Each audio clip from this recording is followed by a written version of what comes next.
నదుల అనుసంధానం ప్రాధాన్యత క్రమంలో ప్రాజెక్టులు పూర్తి చేసి రాష్ట్రంలో కరవును తరిమి కొడతామని జలవనరుల శాఖ మంత్రి దేవినేని ఉమా స్పష్టం చేశారు. ప్రాజెక్టులు ఆలస్యం కావటం వల్ల అంచనా వ్యయాలు పెరుగుతున్న మాట వాస్తవమే అయినా ఇదంతా గత ప్రభుత్వాల నిర్వాకమని ఆరోపించారు. 2 ఏళ్లలో జలవనరుల శాఖ సాధించిన విజయాలు, మరో 3 ఏళ్లలో చేపట్టబోయే కార్యక్రమాలపై ఆ శాఖ మంత్రి ఉమతో మా ప్రతినిధి ధనుంజయ్ ముఖాముఖి. తెలుగుదేశం ప్రభుత్వం 2 ఏళ్ల పాలనను విజయవంతంగా పూర్తి చేసుకుంది. ఈ ప్రభుత్వంలో కీలక ప్రాధాన్యతను దక్కించుకున్నటువంటి జలవనరుల శాఖ కూడా దాదాపుగా ఈ 2 ఏళ్లలోనే 14-15 వేల కోట్ల రూపాయలకు పైగా వివిధ ప్రాజెక్టుల కోసం ఖర్చు చేసింది. ఆ శాఖ మంత్రి దేవినేని ఉమామహేశ్వరరావు మనతో ఉన్నారు. ఆయన అడిగి మరిన్ని వివరాలు తెలుసుకుందాం. సార్ నమస్కారం అండి.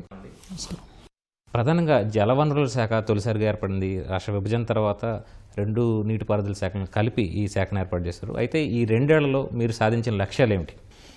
వాస్తవంగా రాష్ట్రం ఏర్పడిన దగ్గర నుంచి major irrigation, medium irrigation, minor irrigation, lift irrigation, కరువు శాఖల కింద 4-5 శాఖల కింద ఈ శాఖ పనిచేసింది. ఏదైతే 9 సంవత్సరాలు ముఖ్యమంత్రిగా నీరు మీరు కార్యక్రమం కింద జల సంరక్షణ కార్యక్రమాల్లో పెద్ద ఎత్తున రాష్ట్ర ప్రభుత్వం భాగస్వాములైంది. తర్వాత దశాబ్ద కాలం కాంగ్రెస్ అధికారంలోకి వచ్చిన తర్వాత ఇంకుడు గుంతలని ఎగతాళి చేసి జల సంరక్షణని నిర్లక్ష్యం చేసి మైనర్ ఇరిగేషన్ ఏదైతే చెరువుల కింద 20 లక్షల ఎకరాల పైగా సాగయ్యేదాన్ని 5 నుంచి 10 లక్షలు తీసుకొచ్చారు. ఇవన్నీ కూడా ఇవాళ జలవనరుల శాఖ కింద నీరు చెట్టు కార్యక్రమం తీసుకొని ఇవాళ నీరు ప్రగతి కింద ప్రధానమంత్రి నరేంద్ర మోడీ గారితో రాష్ట్ర ప్రభుత్వం ప్రశంసలు పొందింది. అంటే సాగవుతున్న ల్యాండ్ ఏదైతే ఉందో ఆ భూమిని మీరేమైనా పెంచగలిగారా ఈ 2 ఏళ్లలో? ఏదైతే ఇవాళ 1 కోటి ఎకరాల పైగా సాగులో ఉన్న ఈ రాష్ట్రంలో ఇవాళ ఏదైతే గత సంవత్సరం 18 కోట్ల క్యూబిక్ మీటర్ల మట్టిని డీసిల్టేషన్ ఏదైతే చెరువుల్లో ఉన్న మట్టిని రైతాంగం పొలాలకు తరలించగలిగాం. మద్రాసులో వచ్చిన ఈ తుఫాను ప్రభావం వల్ల నెల్లూరు కానీ, ఇటు చిత్తూరు కానీ, కడప కానీ, అనంతపురం ఈ 4 జిల్లాల్లో చాలా పెద్ద ఎత్తున ఈ నీరు చెట్టు కార్యక్రమం కింద జల సంరక్షణ కార్యక్రమాల్లో చెరువులు బాగు చేసుకోవడం వల్ల నీళ్లు నిలబడ్డాయి. దానివల్ల లక్షలాది ఎకరాలు సాగులోకి వచ్చాయి. గ్రౌండ్ వాటర్ కూడా 20-30 అడుగులు పైకి రావడం జరిగింది. అంటే గతంలో ప్రాజెక్టులన్నీ చాలా ఆలస్యమయ్యాయి. టెండర్ల దశ ఇలా వివిధ రకాలుగా దశల వారీగా చేపట్టి చాలా ఆలస్యమయ్యాయి. అయితే ఈసారి పట్టిసీమ ప్రాజెక్టు మీరు విజయవంతంగా గడువు లోపల పూర్తి చేశారు. దాన్ని మీరే విధంగా తీసుకుంటారు? దశాబ్ద కాలంలో జలయజ్ఞం ధనయజ్ఞంగా చేసి మొబలైజేషన్ అడ్వాన్సుల పేరు మీద వేల కోట్ల రూపాయలు దోపిడీ జరిగింది. మా డిపార్ట్మెంట్కి ఒక చెడ్డ పేరు వచ్చింది. అటువంటిది ముఖ్యమంత్రి గారి అధికారంలో రాగానే ఎక్స్పర్ట్స్ కమిటీ టీమ్గా ఏర్పాటు చేసి పోలవరం ప్రాజెక్ట్ 2018 అవుతుంది కాబట్టి ఇమీడియట్గా పట్టిసీమ ఆలోచన ముఖ్యమంత్రి గారిది. దాన్ని మా డిపార్ట్మెంట్, మా శాఖ అధికారులు కూడా ఇది చేయగలమా అని అనుమానం వచ్చినప్పుడు కూడా తప్పకుండా చేయగలమని ముఖ్యమంత్రి గారు ఇచ్చిన స్ఫూర్తి 5.5 నెలల్లో పట్టిసీమ ద్వారా మరి నీళ్లు తీసుకొచ్చి 4.4 టీఎంసీలు పట్టిసీమ గోదావరి జలాలు, 4.4 టీఎంసీలు పోలవరం రైట్ కెనాల్ నీళ్లు, ఈ 8.8 టీఎంసీలు ప్రకాశం బ్యారేజీ తేవటం వల్ల బ్రహ్మాండంగా 2,400 కోట్ల పంట 8 లక్షల ఎకరాలు కృష్ణా గుంటూరు జిల్లాలో కాపాడుకున్నాం. ఆ మేరకు ఆ నీళ్లు ఇటు శ్రీశైలం దగ్గర నుంచి అతి తక్కువ నీళ్లు వచ్చిన ఈ సంవత్సరం 68 టీఎంసీల్లో 8 టీఎంసీలు మేము కర్నూలు, డోను, పత్తికొండ, అదేవిధంగా అనంతపురం జిల్లాకి జీడిపల్లి రిజర్వాయర్కి తీసుకెళ్లడం వల్ల బ్రహ్మాండంగా వేలాది బోర్లు ఛార్జ్ అయ్యాయి, వందలాది చెరువులకి నీళ్లు వచ్చాయి. అంటే పట్టిసీమ మీద అటు ప్రతిపక్షాలు కానీ ఇటు బయట రాష్ట్రాలు కూడా అభ్యంతరం వ్యక్తం చేశాయి. పూర్తిగా గోదావరి నీరును కృష్ణా డెల్టాకు తరలించడం అన్యాయం, అక్రమాన్ని కూడా చేశారు. దానిపైన మీరేమంటారు? అసలు మీ లక్ష్యం పూర్తిగా నెరవేరినట్టేనంటారా ఈ నీరు తరలించడం ద్వారా? తెలంగాణ శాసనసభలో ముఖ్యమంత్రి కేసీఆర్ గారే స్వయంగా గోదావరి వరద జలాలని పట్టిసీమ ద్వారా ఆ రాష్ట్ర ప్రభుత్వం చేసింది అభినందనీయమని కూడా ఆయన మాట్లాడారు. అట్లాగే ఇవాళ 1600 టీఎంసీలు ఈ కష్టకాలంలో ఈ సంవత్సరంలో గోదావరి జలాలు సముద్రంలోకి వెళ్ళాయి. దాంట్లో మనం తీసుకున్నది 8.8 టీఎంసీలు.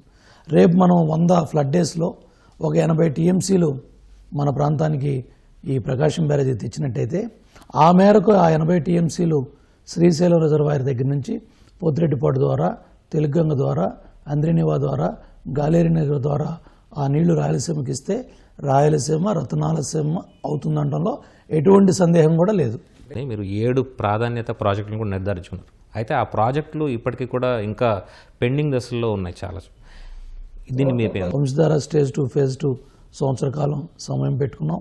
పోలవరం రైట్ కెనాల్ జూన్లో నీళ్ళు ఇస్తున్నాం. వైజాగ్కి నీళ్లు, ఏలేరు సిస్టానికి నీళ్లు, పరిశ్రమలకి ఇండస్ట్రీకి తాగునీరు సాగునీరు కూడా పోలవరం లెఫ్ట్ కెనాల్ ద్వారా జూన్ 2017 నిర్దేశం చేసుకున్నాం. అట్లాగే ఈ వెలుగొండ ఫేజ్ 1 ఫేజ్ 2 టనల్స్ కూడా యుద్ధ ప్రాతిపదికన జరుగుతున్నాయి. డిసెంబర్ 2018 లక్ష్యంగా పెట్టుకొని పనులు పరిగెత్తిస్తున్నాం.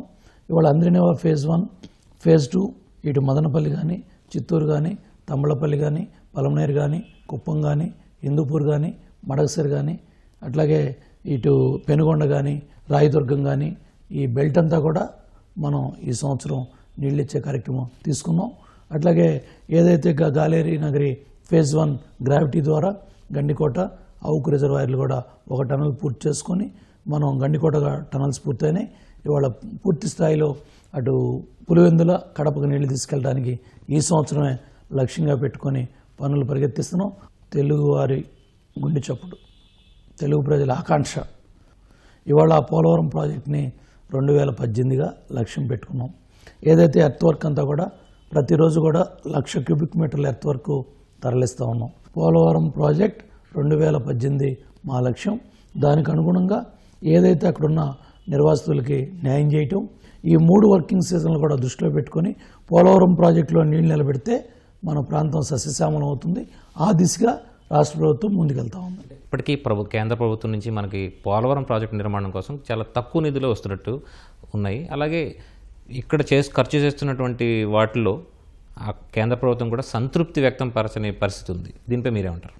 ఇవాళ ఇన్ని ఆర్థిక ఇబ్బందుల్లో కూడా పనులు ఆకుండా 1,472 కోట్లు ఖర్చు పెట్టి ఆ లెక్కలన్నీ కూడా కేంద్ర జలవనరుల శాఖ ఇస్తున్నాం.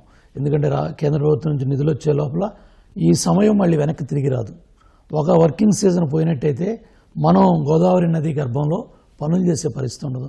అందుకని ఈ సంవత్సరం మనం శాండ్ డెన్సిఫికేషను ఆ గోదావరి గర్భంలోకి వెళ్ళే పనులన్నీ కూడా వేగవంతం చేసాం. దానివల్ల ఒక వర్కింగ్ సీజన్ మేము కాపాడుకోగలిగాం. ఈ వాస్తవాలన్నీ కూడా కేంద్ర జలవనరుల శాఖ కూడా గుర్తించింది. పోలవరం ప్రాజెక్ట్ అథారిటీ కూడా గుర్తించింది. ప్రధానమంత్రి నరేంద్ర మోడీ గారికి కూడా ముఖ్యమంత్రి గారు ఈ వాస్తవాలని తెలియజేశారు.